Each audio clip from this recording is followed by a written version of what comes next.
Hey everybody, Dr. Pat Hill here, back on the Creating the Autism Friendly Environment. And this will be the last episode before we jump into the actual checklist for creating the autism friendly environment. I wanted to cover this. I felt like it was an important thing to keep in mind before going into the checklist, just to give parents and caregivers some perspectives on the school system, because you'll definitely need to be working with the school system as you're creating the autism friendly environment and making what's going on in the school generalize into what's going on in the home or the workplace. Um, so I think these perspectives are very interesting. I did a study, I think it was about 2010. It was a dissertation study out of La Sierra University, and it was a study where I wanted to examine the lived experiences of parents of students with autism experiencing while they're experiencing public education. And the study was originally intended to look at um, parents. As I was searching for participants for the study, interesting side note, of the 40 parents that um, the first the first 40 parents that volunteered for the study, um, 39 of them were females, were mothers, and only one father was willing to participate. So, um, for the sake of the study, what I decided to do was just make the study about the experiences of mothers as their children with autism experience public education. And so we had about 4 or 5. We had I think we ended up with 35 mothers for the study, and we broke them into um, groups of 7 based on the age or the grade that their child with autism was experiencing school. So those categories were kindergarten to second grade, third to fifth, sixth to eighth grade, ninth to 12th, and uh, transition age. This study took place in California, where the transition age was up to 22. So it was 12th grade up to age 22 for that last group.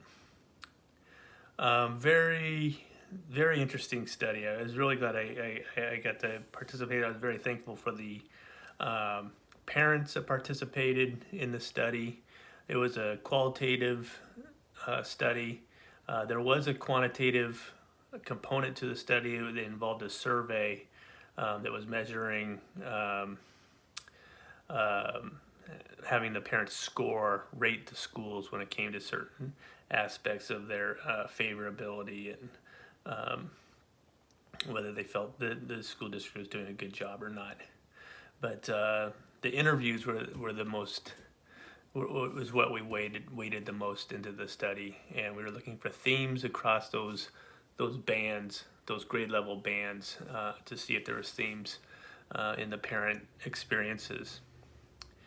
And I'm just going to run through those different bands just to give you some perspective um, on, if you're a parent of a young child, just what you might want to expect moving forward, and you might allow you to plan ahead as far as making sure that things are in place for success when you're looking at the checklist, because lots of times you just wind up in this new grade, this new age level with your child, and the supports aren't in place. So these are some things to think about as you plan ahead uh, as your child advances through grade levels in the school system. Grades kindergarten through second grade is where the families actually rated the schools the highest. They were pretty well satisfied. They were very satisfied with the level of inclusion. They really felt like their children were benefiting from peer relationships, and they're interacting, and they pretty much were, most of the students, regardless of the level of severity of the autism, were fully included. They felt the attention and supervision to their child was good, and the communication from the school to parent was also good. So parents were generally satisfied at that age level. So that was very encouraging. And then grades 3 to 5 were pretty similar to K2. They scored just a little bit lower on satisfaction with the school. I think that the response, the themes were very similar, and I think in large part in analysis we determined that it might have to do with it. That's typically with the way we format our schools. As far as grammar schools go, they're typically K-6 in California. So grades 3 through 5 tends to be actually they're K-5, a lot of schools, a lot of middle schools 6-9. But the grades 3 through 5 tends to be a continuation of kindergarten and second grade on the same type of campus, and the systems, the class sizes, and the models of the school tend to be pretty similar.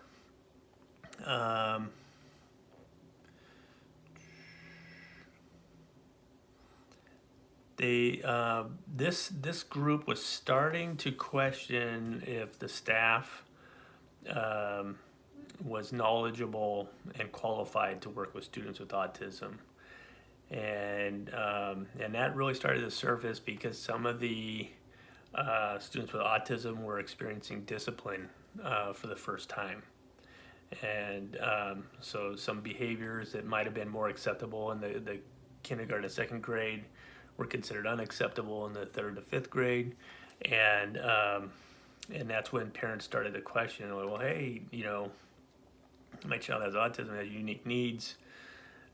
What's the team doing to address it? So they were starting to experience a little bit of frustration there, and this was the most growing theme that you can see weaved in through from kindergarten all the way up to age 22 is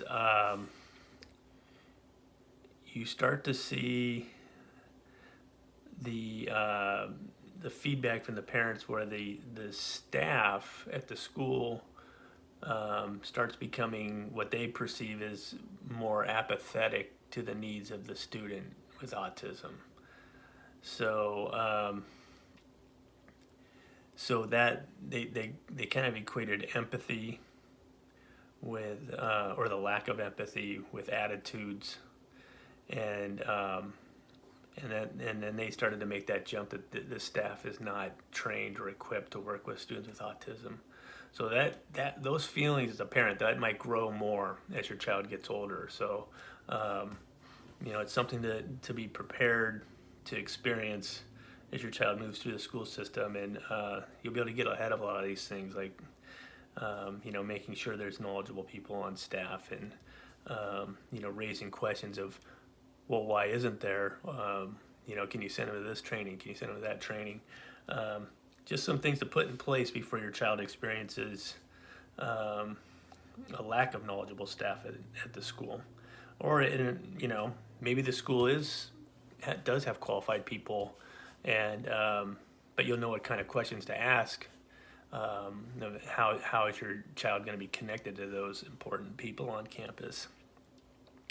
Okay, so grades 6 through 8, and moving into that middle school range, the feedback was still positive, which was refreshing to see. They were also it was more pronounced that they were frustrated with the lack of specialized staff, and a new theme started to develop, and I think and this is a natural theme that I believe it happens with when you're talking about developmental disabilities in particular. The the parents start seeing the age equivalent peers start to become a little more independent and with their self care and they're not seeing, they're starting to see that split with their child and their typical functioning peers. And the parents at about that age, where their kids were at about that age, were starting to ask why. And it's interesting in this world of inclusion, they were starting to pull back a little bit and suggesting like, hey, we need more life skills curriculum, we need more social skills curriculum, social skills training. And they started pulling back from the whole notion of full inclusion. That started at about middle school. And, I think the thinking is that, if we focus on these things, it'll increase the likelihood that they will be able to spend more time with their typical functioning peers. So that was a really interesting thing. So, third to fifth grade, that might be the time to really start focusing on those life skills and social skills in preparation for that, because that's, lots of time when that split starts to happen in middle school, maybe you can get ahead of that. Ninth to 12th grade, they were generally dissatisfied with the school system, with the public school system. They perceived the school as apathetic. They weren't working on post-secondary skills. They were believing that there needed to be more vocational skills training, and they felt that the staff was very untrained to work with individuals with autism. And they were very concerned about what their children were going to what their lives were going to look like after 12th grade. So that's where dissatisfaction really entered the picture, was high school age. So that's something to be aware of as a parent. And transition age, 22, the satisfaction level started to rebound in that group. They were less dissatisfied, so they were more satisfied, and they were less stressed. And they were in California, that this transition age student is typically more vocation based. And the parents were relieved to see their young adults working in supported employment type situations, and because I think their biggest fear was that their child after high school is going to be sitting at home with nothing to do. So the vocational, that became the most positive feedback, vocation training for the parent. And I felt like it was important to share this study because this group, the mothers of the students who were ages 18 to 22, I really felt like that those are the parents that left a mark on me personally doing this study. They were looking, it was really interesting to hear their perspectives looking back at K through 12.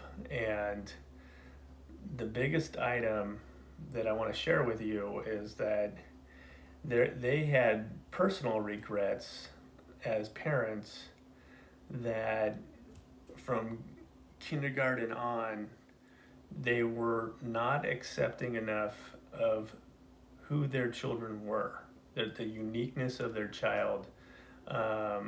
They were spending K through 12 trying to quote unquote work on fixing their child, and they weren't embracing the uniqueness of the child, and they have regrets there because they feel like had they been more accepting of who their child was, they could have worked more on developing their skills and their interest rather than trying to focus on what they had a mental picture of what their child should be.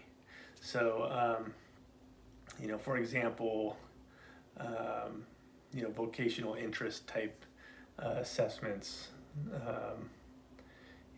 doing those kind of things in middle school, really setting things up for transition plans later, really focuses on the unique interests of the child. And so, some of them were thinking that in third grade, how am I going to get this child ready for college? And, and this is a parenting thing in general. That child might not have any interest in college. So, they might be more interested in vocational work or machine shops, things like that. So, that's what I really want to pass along to you with this is that was a heavy part of the study to me, was the parents were, once they left the system and their students were in meaningful, supported employment type situations, or job training situations, they were happy, and they went through a lot of frustration along the way. But the most important thing is just recognizing the beauty in your child and this beautiful gift we have with this individual, and our learning how to work with these individuals is paramount, because then we can maximize who they are and what they can access in this world, and by and large become who they want to be in their unique way, and we can help them get there. So so that's the biggest lesson I think from this study is embracing who they are and working with it, and and being proactive as we're advancing those major grade levels, those campus switches that children typically go through, to make sure the supports are in place, that you got the right people on campus working with your child as you go through the study. So if anybody wants to see that study, I'm always happy to share information, or if you have any other questions about special education and autism, please feel free to text me or call me anytime. I'm at 760-447-6965. And if you'd like me to send you a copy of this dissertation or the previous episode on the nutritional intervention in autism, happy to send you that information. Might be worthwhile for you. All right, so thank you for your time, and our next episode we'll just start diving into creating the autism-friendly environment, a checklist. Take care.